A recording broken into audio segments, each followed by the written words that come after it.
Xin chào mừng quý vị các bạn, chúng ta đang cùng đến với chương trình Việt Nam trong tim tôi. Ngày hôm nay Nguyên Khang muốn mời quý vị chúng ta sẽ cùng gặp gỡ anh Arian Rogers, một người Scotland và một niềm đam mê đối với Việt Nam. Anh đã tham gia dẫn chương trình truyền hình cho những chương trình tìm hiểu về văn hóa của Việt Nam.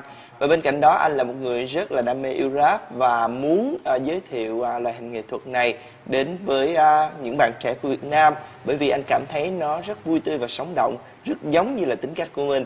Và ngày hôm nay chúng ta sẽ cùng tìm hiểu thêm về những gì anh đã và đang thực hiện tại Việt Nam nhé. So hello, nice to meet you here. Nice to meet you too. So you come from Scotland? That's right. I was born in Scotland. Yeah.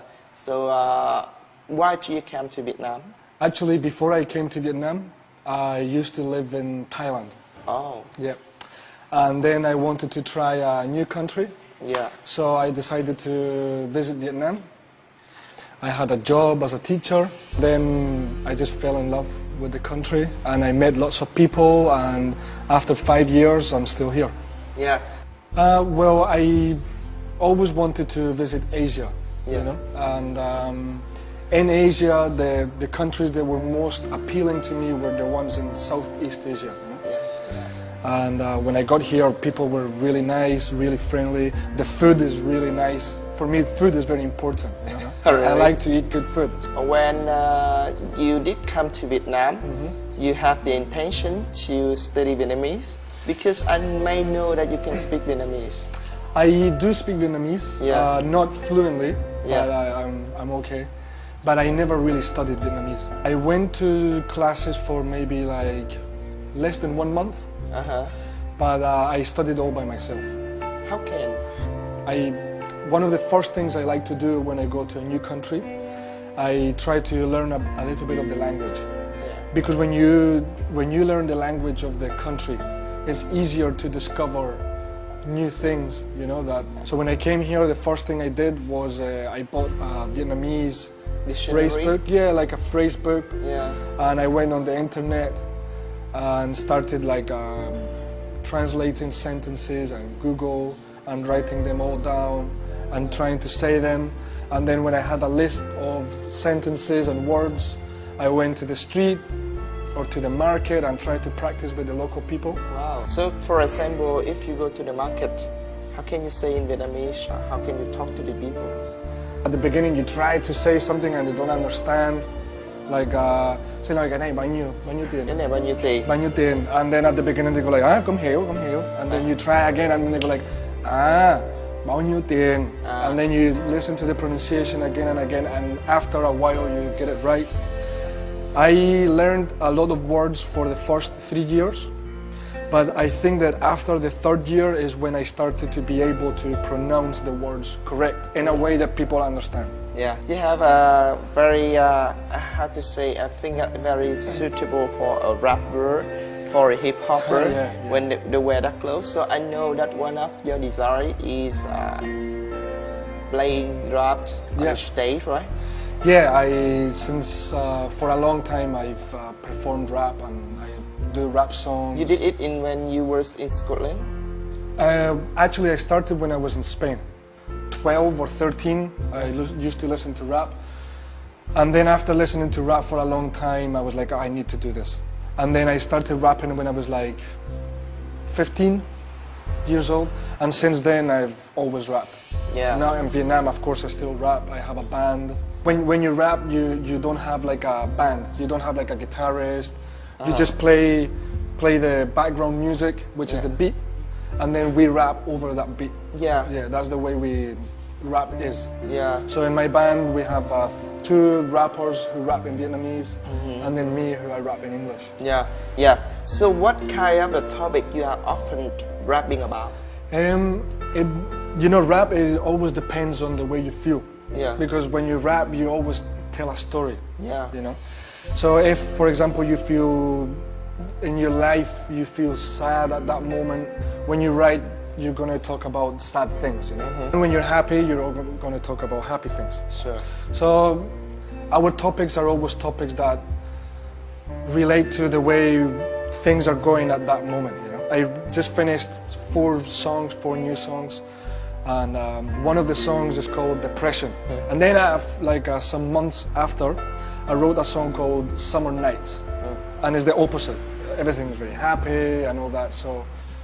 And you uploaded all the songs on YouTube. Did you have any CDs? I have about 6 CDs in total. Yes, 6. Yeah, in Vietnam. In Vietnam, no. In Vietnam, I did 2, and now I'm working on my 3rd one, so it will be 3 in Vietnam. And rap at the moment is not very popular in Vietnam. The style is quite different, but I have to say there are a lot of very talented artists in Vietnam. I know, I've heard a lot of them, and they're young, but they're very talented. Something like, can you name any rapper in Vietnam that you like? Yeah, for sure. There's for example, if you like... You like Suboy? I like Suboy, yeah. She's Kimmy's? I like Kimmy's. Yeah. I also know them in person. Yeah. And they're very, very nice people too. And I like that, you know, they're celebrities, you know, but at the same time they're very nice people, you know. When you meet them, they're nice, and it's nice to talk to them and to work with them. But there are also other rappers who are not so famous, who are very talented. And do you intend to compose any Vietnamese rap song? I do. Did you have? Sometimes when I write a song, I write one sentence in Vietnamese in the middle of the song or something, but not like a whole song, because I don't think my Vietnamese is good enough yet. So I want to write a song that people will fully understand and relate to, you know. I think in the future I'm planning on writing a song about Vietnam. I plan to write a song about the way I feel about Vietnam. You know, why I'm here and why I decided to stay in Vietnam and what things I like about Vietnam, and, you know, like showing people outside what Vietnam is like, you know. And I want to tell Vietnamese people who don't speak English what I feel about their country, or I don't know, their places that I've visited or things that I've seen. Why don't you compose in English, and then you need your friend, you have 2 Vietnamese friends that can help you to translate? The thing is that I want to write the song in Vietnamese myself. You know, like personally, you know. If someone else does it for me, then it's not going to be the same. You know, I want to show them my true feeling, you know. Yeah. So now can you try to rap songs that you compose for the people to enjoy? Sure, no problem. Okay, ready? Yeah. All right. It's music, the only way to say what I think. I don't let the ship sink, drown in sorrows and drinks. Even when my best homies broke our link, I just cry on a track like my tears are ink. For the good times, bad times, my therapy is lyrical. With a beat and a mic, I'm invincible. My enemy invisible, reality is bearable. A pad, a pen and a mic, then I've got it all. For some rhymes, for me my whole soul. The hot ember that keeps burning the coal. The one ready to reply if I call. The only one making air soft for the times that I fall. That is a song that you compose about your passion with music. That's right. Okay. That's okay. Right. It's great. Before we finish the show, may you say something to Vietnamese? Em muốn nói với các bạn Việt Nam trong tim tôi. Ok. Cảm ơn anh rất nhiều. Quý vị thân mến, chúng ta vừa đến với cuộc trò chuyện cùng với anh Arian Rogers, một người Scotland đang sống và làm việc tại Việt Nam. Với một niềm đam mê đối với trap, anh đang ấp ủ một cái ước mơ là sẽ sáng tác một cái ca khúc về Việt Nam, gửi gắm tình cảm về suy nghĩ của một người Scotland hiện đang sinh sống tại Việt Nam qua cảm nhận của riêng anh. Cảm ơn quý vị đã theo dõi chương trình Việt Nam trong tim tôi số lần này. Xin chào và hẹn gặp lại.